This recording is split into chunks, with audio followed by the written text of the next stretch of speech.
starting. Just wait. Okay. All right. Okay. Doctor, You can okay, Russell? Can't hear him so well, obviously, but I can hear you perfectly. Okay. All right. So no problem there. Sorry about this. Okay.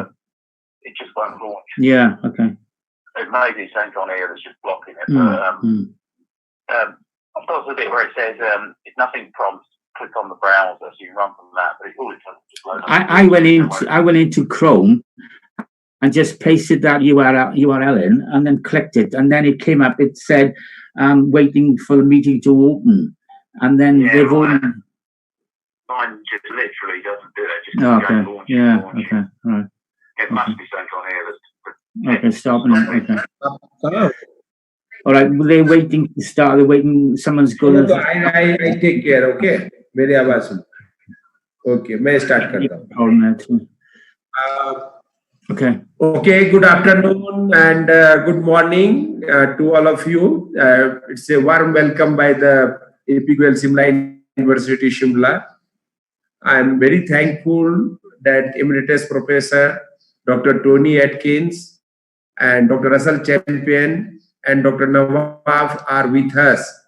Because of some technical problem, Dr. Russell is not visible and he has not been able to log in Zoom, but he is available on the phone, so we will be able to hear his voice. And I welcome to all of you. As you know, we are going to have a discussions and we will try to understand the expert view about the advanced computing. Advanced computing last 20 years and next 30 years is going to dominate the globe. And you know, it's all computing where we are sitting at a different place and we are talking. But of course, this COVID and pandemic has given the chance to the world, to the technocrats to explore this technology more. And similarly, the people are working on developing the vaccines for pandemic. The advanced computing scientists are also working to make the life easier, to make the life moving on with social distancing, with the all. So without taking much time, I will be over to Emeritus Professor Dr. Tony Atkins. We are very thankful, Dr. Tony. I appreciate your love and affection for me. We know each other last 2 decades, and you are always kind enough to extend your help. And I know your love for the India. You have been India many times, and only I was earlier also willing to bring this a very beautiful picturesque Shimla where I am standing. It's a lovely place with a lovely weather. So without taking much time, I am over to Dr. Tony, and through Tony, Dr. Russell will also speak. So Dr. Tony, over to you, sir. Okay. Good morning, everyone, and thank you very much for the introduction, Professor Ramesh. Yes, obviously, the problem with this pandemic has shown how resilient our infrastructure is in terms of using IT and communication. Obviously, from a career point of view, computing has always been a very buoyant for the widespread in the last 50, 60 years. And obviously, this has shown that there's a lot of opportunities now for careers in computing. For instance, in things like visualization, AI, in robotics, in Industry 4, to help support our infrastructure. So there's many opportunities for students. So let me see if my colleague can speak to you on the phone. Are you able to, can you speak, Russell? Yeah, I am. I'm sorry I can't be there with you on the actual system. But as Tony is saying, there are lots of opportunities now to get into computing or advance yourself into computing. As a university in Staffordshire, we've been offering courses in AI and robotics, as Tony said, big data analytics, cybersecurity, computer science areas. We do them at undergraduate and masters, and obviously this pandemic has had a big impact on how we deliver, but we cope because we adapt, we change, and it shows that whereas years ago you used to think, well, you've got to be on site, you've got to be on campus to learn and actually develop yourself as a computer student, you don't need to anymore. You've got all the kit at home, you can work remotely, And evidently, I think that's giving a lot of people now the opportunity to think, well, I want to get into computing, or I want to further and enhance myself in computing, because I now appreciate there's lots of opportunities for me. And like I say, 6, 7 or 8 weeks ago, we weren't even thinking home working was possible. Now it's suddenly become the norm, and that's purely because of all of the computing that's available to us. So lots of opportunities for you to get into the computing sphere and develop yourself and really advance up the ladder, because suddenly computing has moved away from the office space, and now it's possible to work at home to the same level as you would as working in an office. Do you want to tell them about the different courses we're running online, Russell? Yeah, we've literally had to take every single course we've got and run it as distance learning from now, and we're now starting to move into blended learning as well. So we're running different teaching models to what we used to, in the sense that we can't get on campus because obviously social distance stops us. But we're now able to run our AI and robotics course via simulators online. We're doing a lot with big data analytics. As you can appreciate, the pandemic has really put big data to the forefront of things.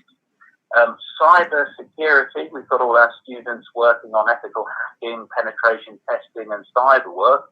As you appreciate, now everyone is reliant on computing. Cyber security is massive. We've got courses in networking as well. And of course, we've got things like software development, internet and web management. And that is what we're doing at undergraduate level. And like I say, all of those courses have to be redesigned in a few weeks, so they actually work totally at a distance. And in future going forwards, we're going to add blended learning elements to them as well, in the sense that as we can get our students back on campus, obviously we're going to work in small numbers. The idea will be gradually to integrate them back into hopefully normality, but we're going to be doing that with very, very small numbers. Now, apart from undergraduate degrees, we've also got our masters as well. So we take students who've already got an undergraduate degree in computing, and we further them in areas of computer science. We also do business computing. We do further computer networks and security. We've got cyber security and software engineering. Now, those courses, again, have been transformed, so they're distance learning and blended learning, and they're working well. If, however, you're not so interested in following a taught course, we've also got courses such as our MRes, where you can come up with your own ideas, where you can write research papers and gradually pursue yourself down a research route, so eventually you can move on to PhD study as well. But like I say, for us as educators, as deliverers, it's been a tough few months where suddenly the norm has gone. We've had to actually transfer everything we've done in the past, and we've needed to transfer it very, very quickly using computing to actually deliver in a new format. So for ourselves, we talk about computing advancing. Even for ourselves as lecturers, it's been a big, big change the last few months, because suddenly we haven't got that benefit where we can get all of our students on campus and teach them in big groups. We've had to move across to things like themes, and we've had to redesign how we work. We've had to redesign assessment, but we've got it to the level that it's working really, really well. And in future going forwards, after the pandemic, it is very likely that we're going to keep a lot of the blended learning and the distance learning work we've done, because we've honed it and we've refined it, and we see it as working really, really well, because it's no longer the case that the student has to come into the university at a set time.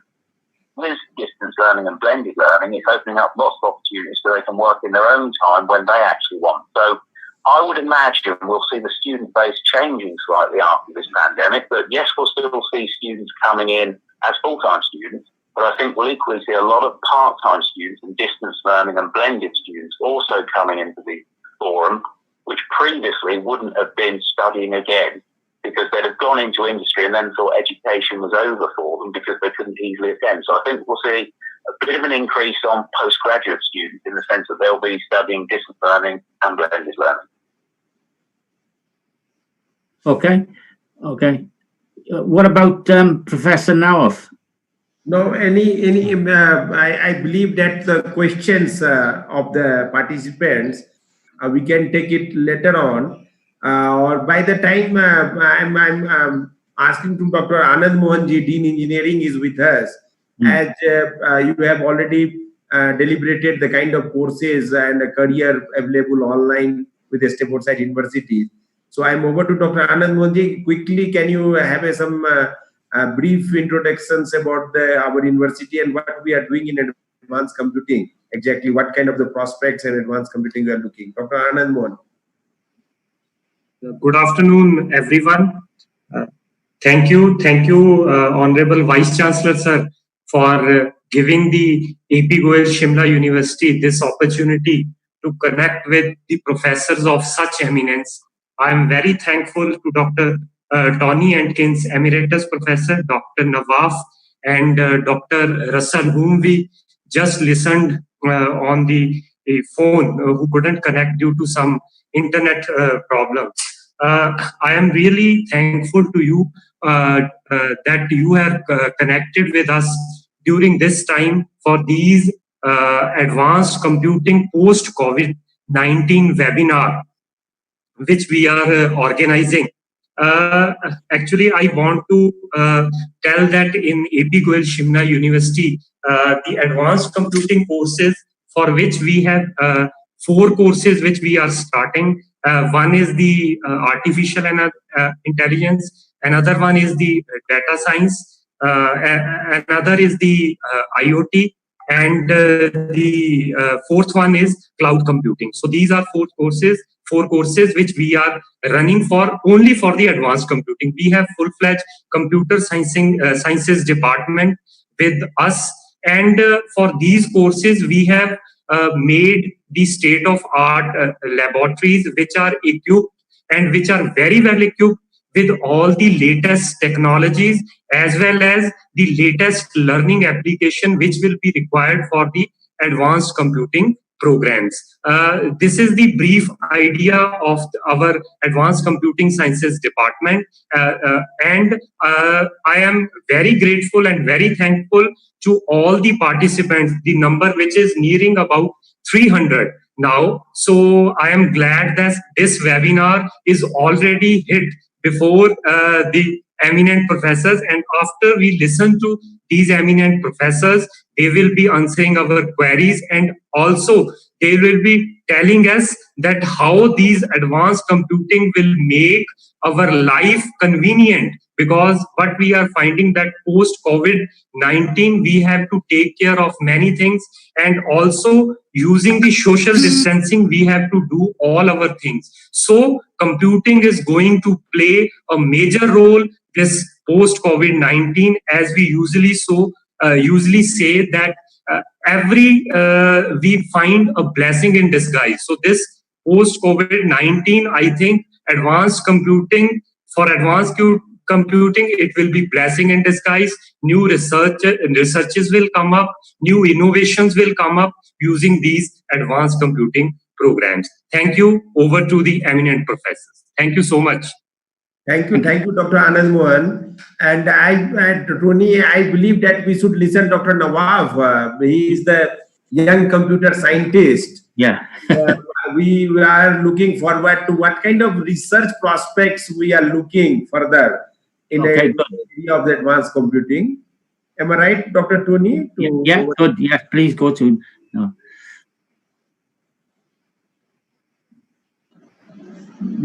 Can you hear now? Yeah. Yes. Hi. First of all, I would like to thank Professor Chowdhury for his kindness invitation to into this speak to talk about career post COVID-19. Actually, due to the COVID-19 event all over the world, including all sectors, including business, including employee, including industrial, agriculture, are closed or subsidized to unknown dates. And computer science is very essential and very important part in our life. And it's also intervened our life before and after COVID-19. And many countries are trying to adapt and use computer technology in terms of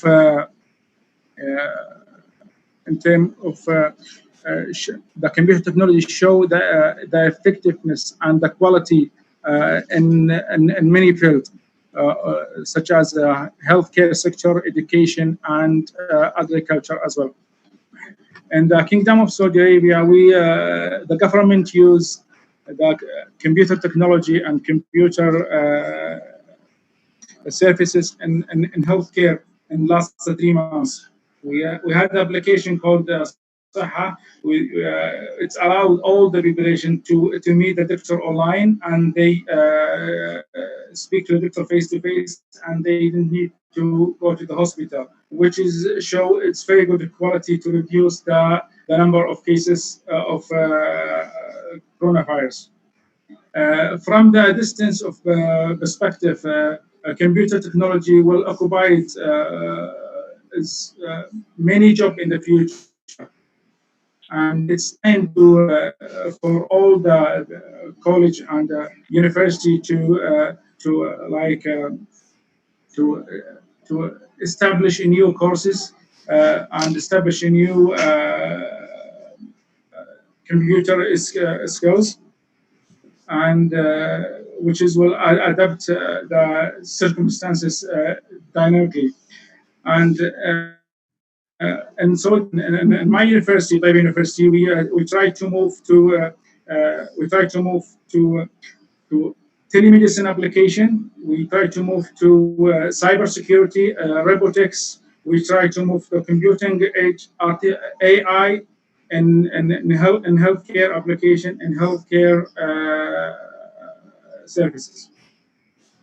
Thank you very much. Okay, thanks, Alan. Yeah, Dr. Tony, now over to you. What I believe that the young aspirants who are looking forward to pursue the career, how you can guide them, what way you see that advanced computing is going to be a promising career for next 30, 40 years. And well, basically, computing has been buoyant. Our university was one of the first universities to teach computing in the UK.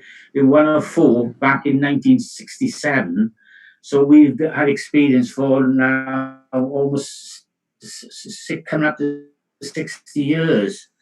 And obviously, as from this COVID-19, it's amazing how with infrastructure we can work worldwide, that we can have these discussions internationally.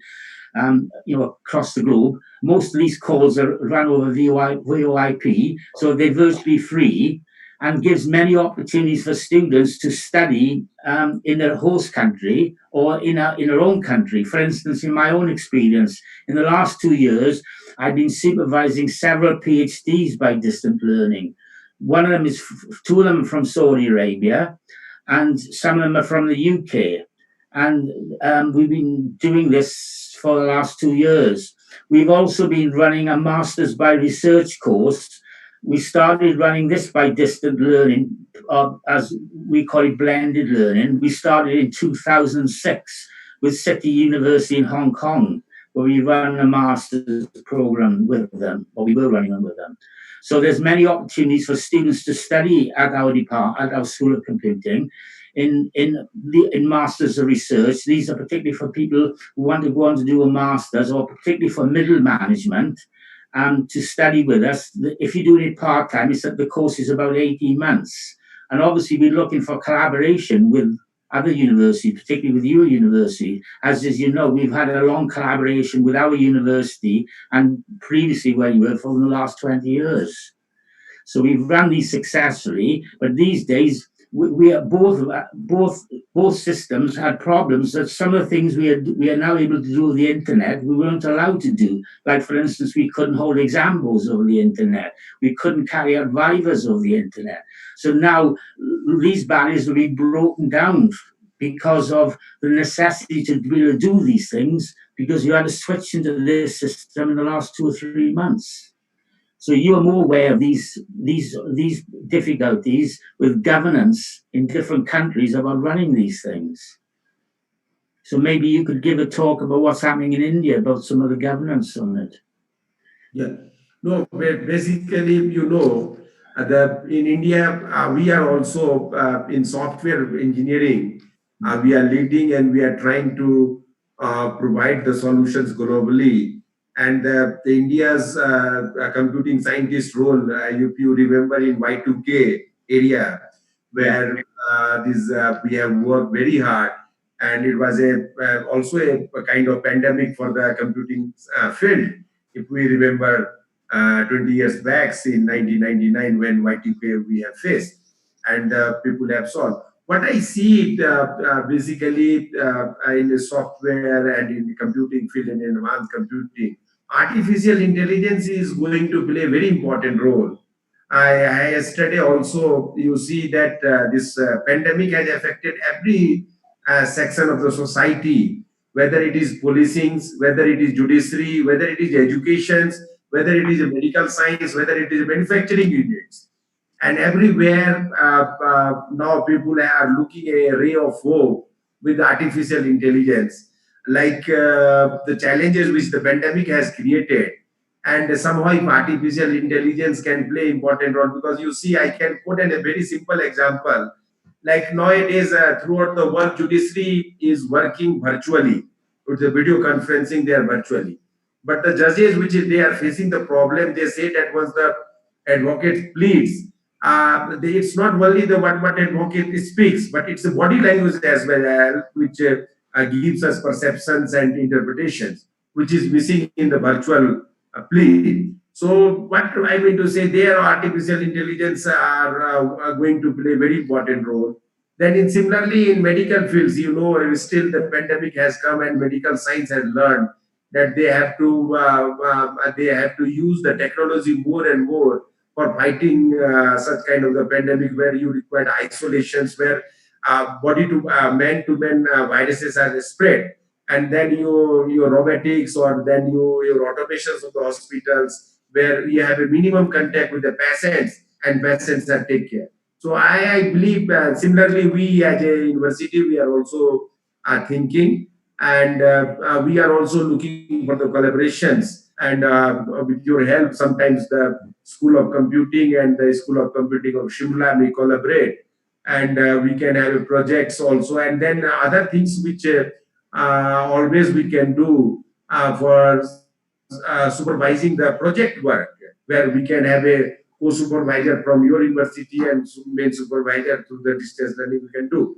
But what I'm also a computing scientist. What I see a very, very promising future and career in the field of advanced computing. Dr. Nawab has rightly said that medical science are looking that, or medical engineering. So already there were there was the enough use of the technology. All these robotic surgeries are through software guided and other things. But definitely even medical science has redefined the use of the computing engineering. So I look forward and I see a bright career and future. And you have given enough input. So if Dr. Kuldeep, are you in command? Then we must take a couple of questions from chat box, or we should give the opportunity to the participants if they have any direct query with Dr. Nawab or with Dr. Tony. Rashal, I believe, is not online. Russell is still online on the phone, yeah. Still online, so he can also answer the query. Yeah. Is Dr. Kuldeep, are you in command?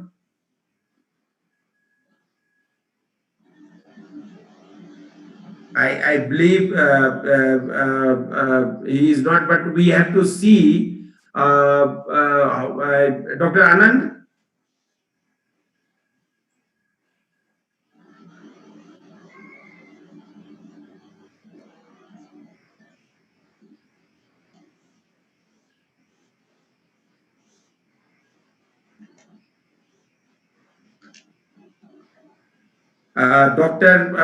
Dr. Evil is willing to ask the questions. Can we, Dr. Evil? Do you have you can ask the question. You can unmute and you can ask the question.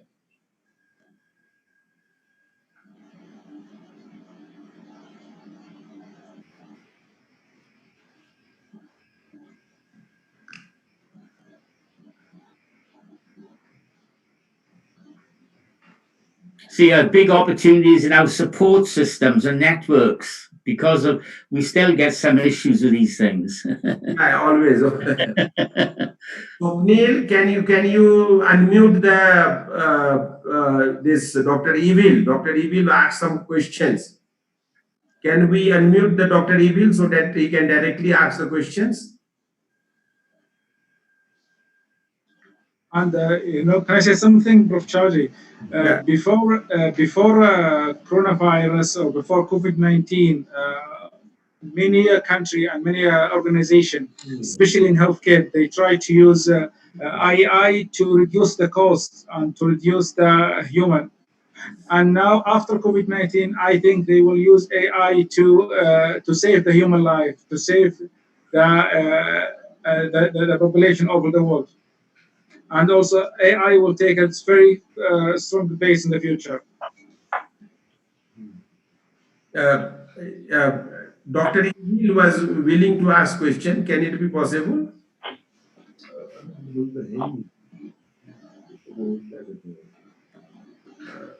He's still there, Russell?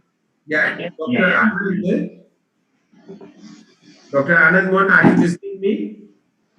You just unmute. Who is either any administrator can unmute Dr. Anand so that he can speak. We must take few couple of questions. Dr. Kuldeep.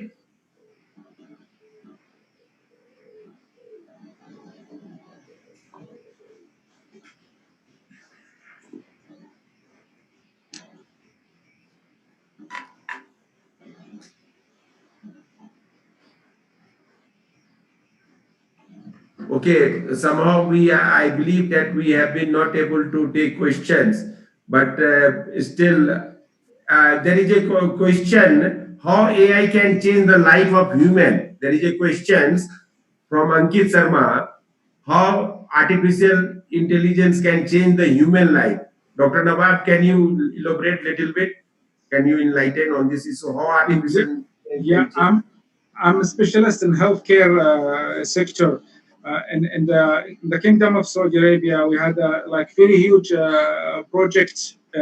We try to apply AI in all Ministry of Health hospital in term of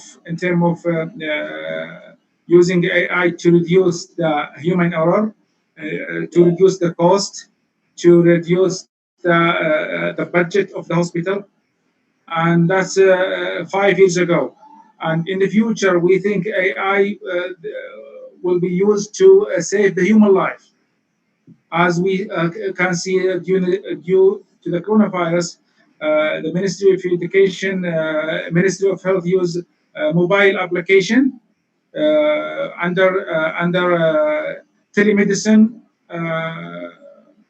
department in the Ministry of Health to speak with your doctor, to apply for the pharmaceutical, and also to book appointment to see doctor, to book appointment to make a test for coronavirus, which is reduce the circulation of the virus. That's what I mean by saving the human life.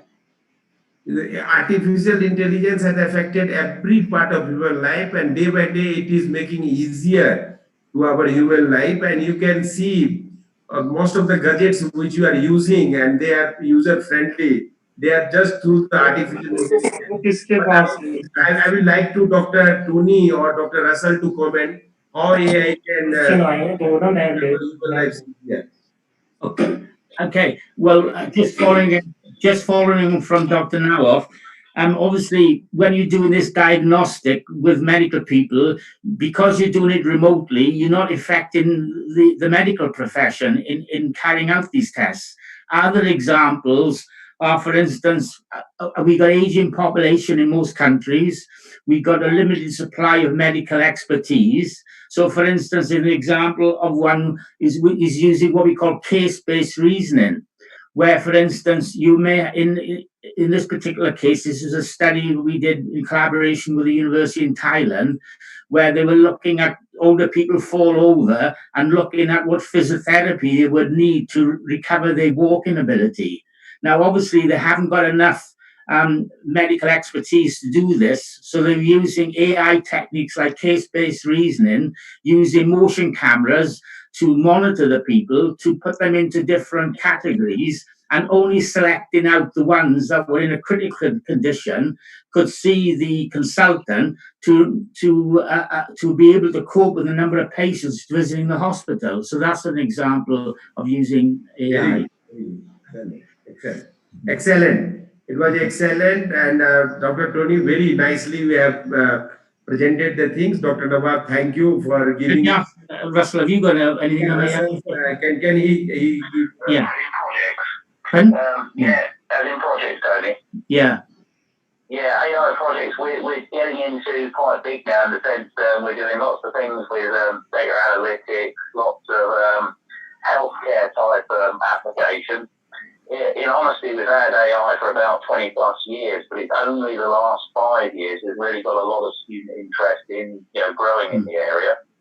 We've tallied it up a lot with our robotics course, and we're finally starting to see students come through. So we're kind of in the infancy in the research stage of it, but the last 2 years we have started putting bids in, particularly in the data area and also in the healthcare sector.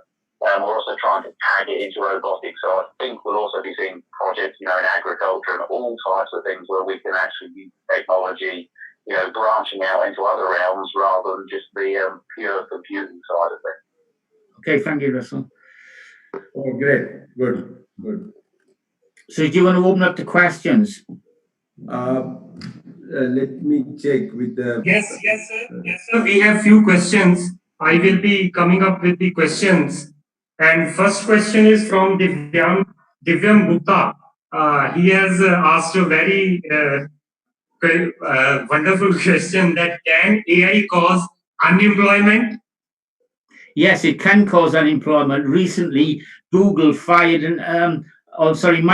fired a number of the journalists because they're now replacing them with using AI techniques. And obviously, in some sort of jobs, like in supply chain, in warehousing, AI and robotics is replacing people's jobs. But on the other hand, they're able to move from mundane jobs and be retrained to do something else. So I think that's a natural thing that happens. Okay, thank you. My another question is from Dr. Nawaf. One of our participants, Mr. Ravinder Singh, he has asked that how AI is helpful in the field of medical sciences, as you have deliberated it on already. But he is just asking, so I am putting forward the question of Mr. Ravinder Singh to Dr. Nawaf. It's already used in the medical field of operation and pharmaceutical and or telemedicine and telecare, and all this application is AI. Widely used now. Thank you. Another question is from Isato Yepto. He has asked that how do we see the future of advanced computing in terms of maintaining its security and privacy? Dr. Tony Atkins, if you can answer this question. I'll pass this to my colleague Russell. Can you give that, Russell? Yeah, can you repeat the question, Tony? Can you repeat the question a minute? How do we see the future of advanced computing in terms of maintaining its security and privacy? Can you relate to me, Tony? Yeah. How basically it's about cybersecurity. How can we maintain our systems using cybersecurity? Well, cybersecurity, obviously, loads of people are doing in-depth programming. There's the networking side of things is also coming on board. I think with the COVID situation, obviously we're using more and more systems. There's more reliance on technology. Equally, where there is that reliance on technology, there's more people trying to hack in or destroy it or get information from it. So, like I say, a good degree in cybersecurity will give you all the background, all the basics and things you need in cybersecurity. So, understanding how systems are constructed, understanding their weaknesses, doing subjects like ethical hacking, penetration testing, etc., and looking at security. Because any career you go into in computing, there's going to be some element of cyber in there, because obviously nothing's standalone. So in terms of cybersecurity, it's worth looking into cybersecurity cybersecurity in the sense that even if you don't become a cybersecurity specialist, you at least know the key areas and elements of the cybersecurity chain to actually be able to work out where there are weaknesses and where you actually need to put your efforts in defending your system as such. Okay, thank you, Russell. Thank you. Thank you. One last question is from Sophia. That is, are there any real life examples of IoT and AI working together and solving problems?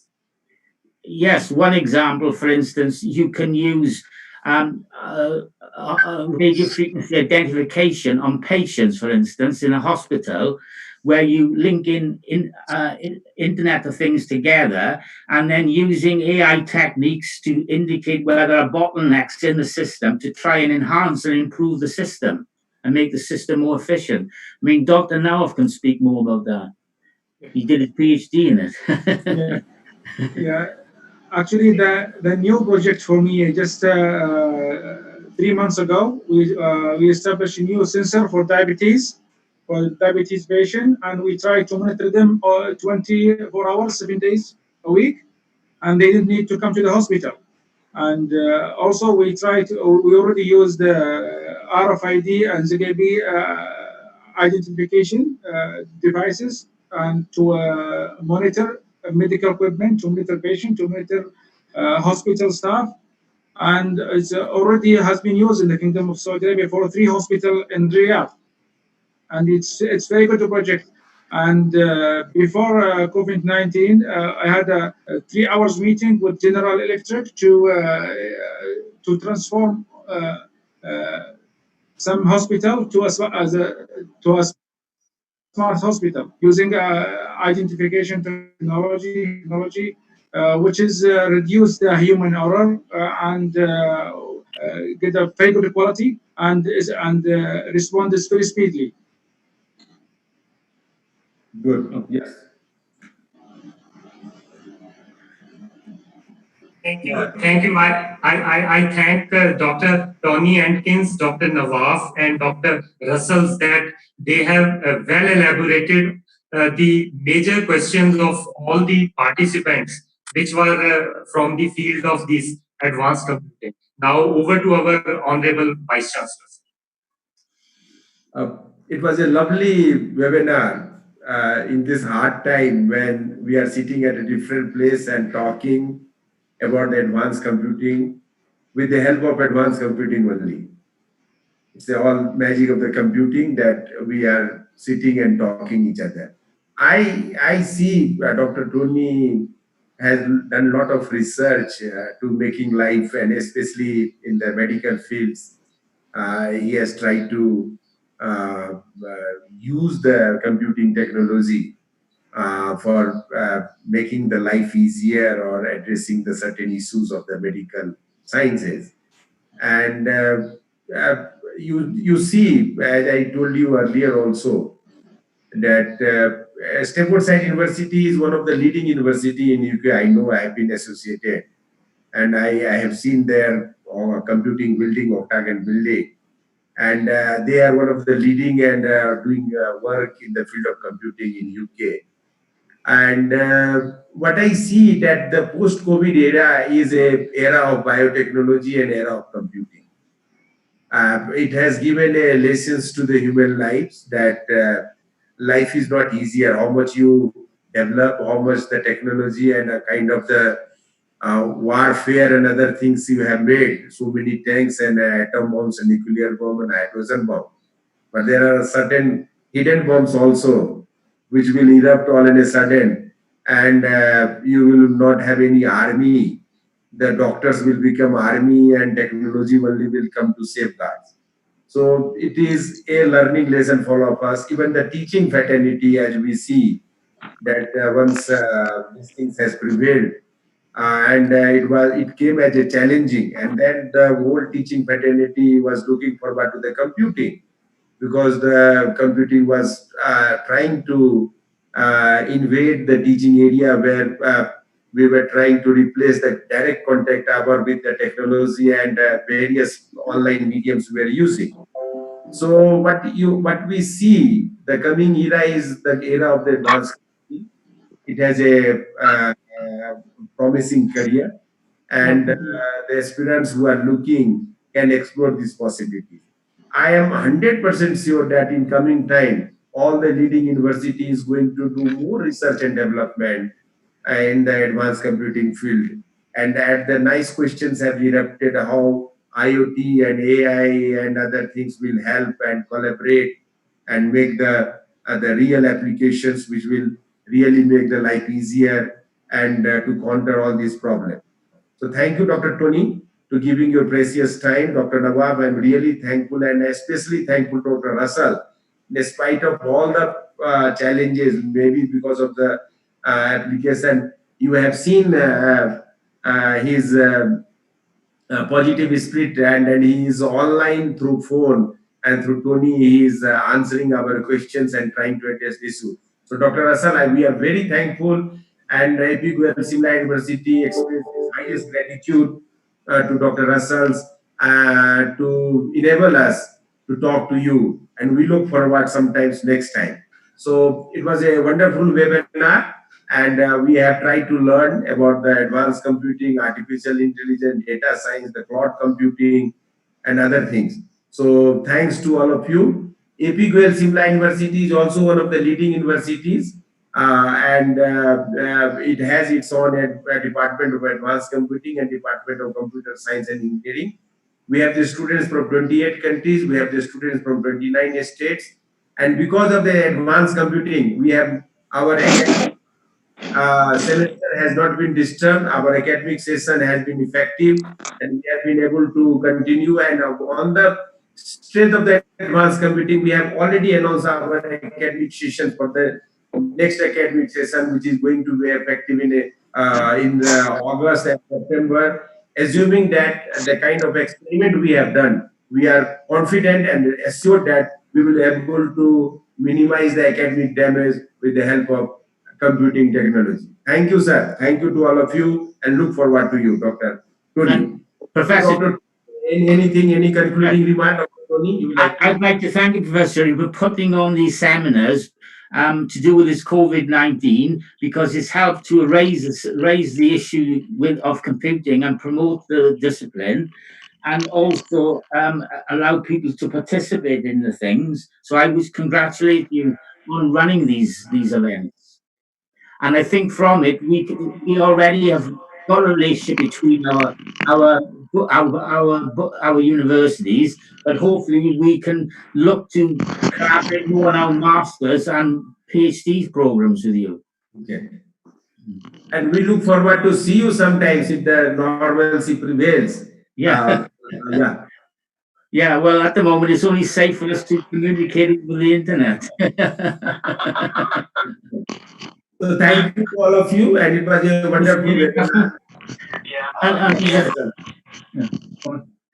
thank you for inviting us. Sorry it's been on the phone. It's been difficult to obviously keep up with most of the conversations you've been on the phone.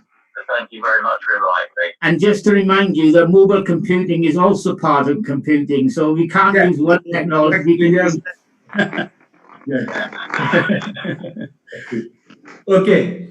Bye. Take care. All right, then. Bye. Bye. Okay, thank you all. Dr. Kuldeep, I just connected. There was network issue. Dr. Tony was telling us this is also the part of life that sometimes we disconnected and lost connection. So I just connected again at the end. I could not even visible here myself to all of you. So sorry for that. I again thank you, Dr. Tony Atkins, with us today webinar.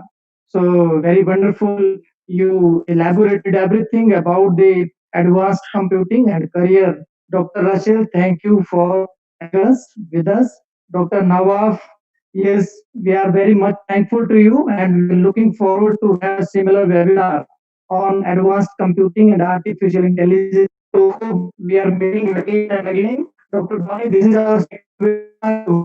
So it is a memorable to all of us as well that we are getting your valuable talk every time you join us in different webinars. So this is a formal association with you in our this second webinar. So hope we are looking forward with you a wonderful webinar on such type of advanced computing and artificial intelligence in the areas of computing. Thank you all for participation and look forward you all with us for the coming webinars as well. Thank you all. Okay, thank you. Bye. Thank you. Bye. Okay, bye. Okay, Russell. Yeah. Yeah. You on your own now? No, I just turned it off now.